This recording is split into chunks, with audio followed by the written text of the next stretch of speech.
Hey folks, All Outdoor One here. Welcome to another video.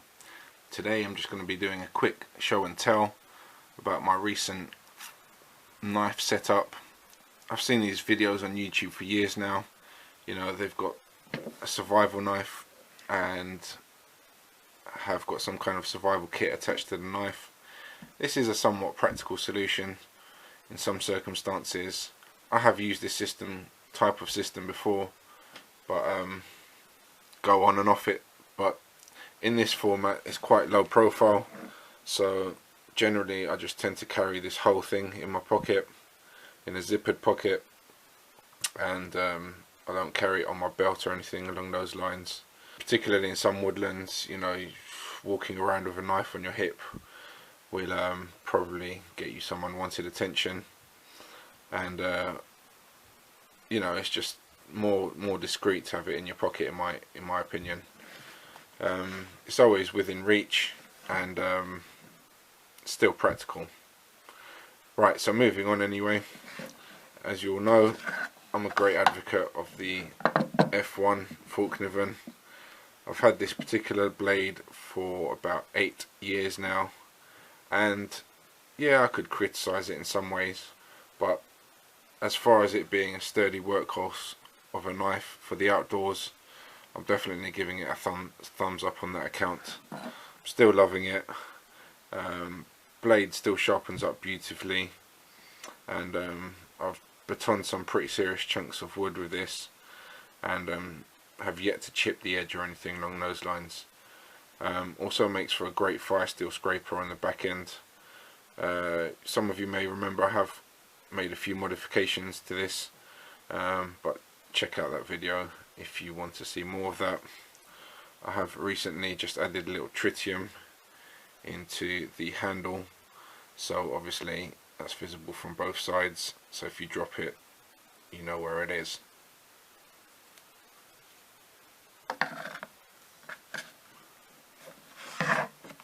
So moving on to the Kydex sheath, still got my glow in the dark little signal tag there.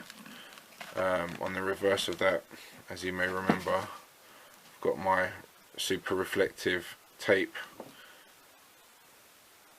so it makes for a good signal. But actually in the tent, once you charge this signal panel up, you can actually pretty much see all your gear next to you when you're lying in bed, so you can reach for stuff and not have to fumble around in the dark too much.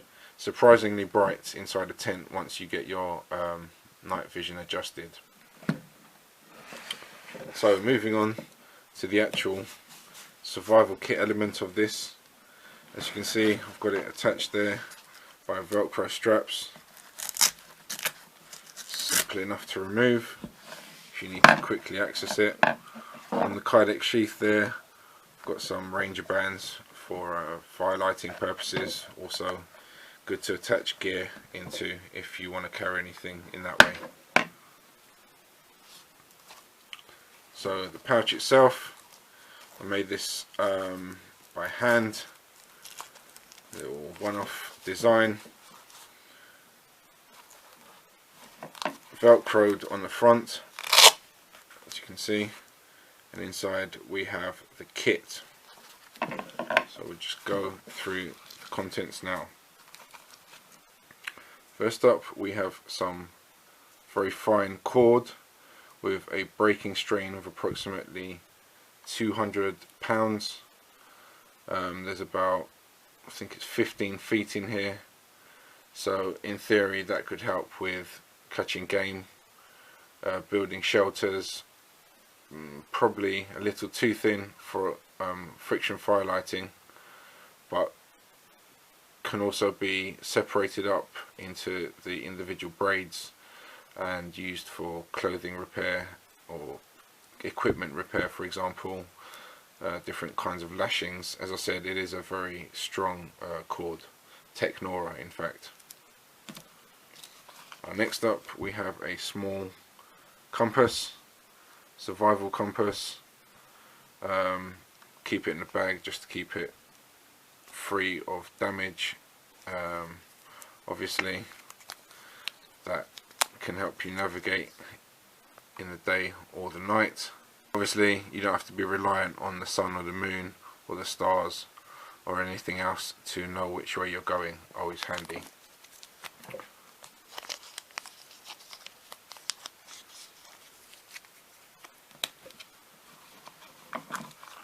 Next up we have a cool little ceramic knife, mini blade,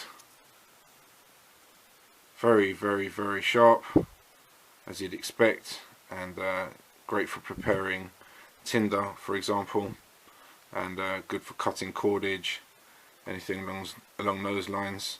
I'd imagine it wouldn't be a bad tool to use for skinning small game, that kind of stuff. Just held in place with a O-ring to keep the blade from opening. This is actually a This is actually a American made product. Pretty cool. And in this position, in the closed position, this makes for a great fire steel scraper using that exposed 90-degree edge there. Sorry, my camera's just having a little fit there. I have tested it out in the capacity as a fire steel scraper, and it is pretty good, I have to say. Being so small, you can get more control scraping your sparks onto your tinder, and less likely to knock your tinder bundle basically. Next up we have a small squeeze photon flashlight. Very cool. I've always loved these things. Lots of different modes on there, including massive 80-hour runtime on the lowest mode, with actually a usable level of light. I'll show that later. Next up we have a small vial of various tinders, man-made tinders that will burn very hot to definitely get your fire going quickly. There's enough in there, I estimate. Even in pretty bad conditions you could probably get at least a couple of fires out of that. Next up we have a small Swedish fire steel, genuine Swedish fire steel, made by Mora. Very good quality and rated for, I think it was 8,000 strikes or something along those lines. Very small and definitely a reliable source of ignition. Next up we have a small dog tag signal mirror with sighting hole in the middle. Obviously that's good for attracting attention, but also good for removing debris from your eye, for example. And a couple of ranger bands just keep the glass clear and clean, prevent it from scratching, so it's always as bright as it can be as a signal mirror. Next up we have a Nightcore titanium whistle, double chambered, so dual note, audible over very long distances, and we all know why you should carry a whistle. As you'd imagine, being titanium, very lightweight and very durable.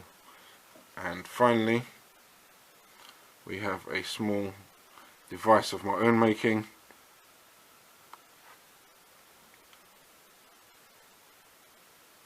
This is basically a tritium glow lamp behind a anti-reflective lens, basically in a unique custom built housing, and this is extremely bright. I mean, you could pretty much read a map, by this once your eyes have become accustomed to the dark. Great as a little emergency light as well, if all your torches should fail for some reason. You know, when I'm out in the woodlands, I generally always have my knife with me. In fact, I always have my knife with me. So carrying this stuff with my knife is a no-brainer, and these are nice little essential survival items.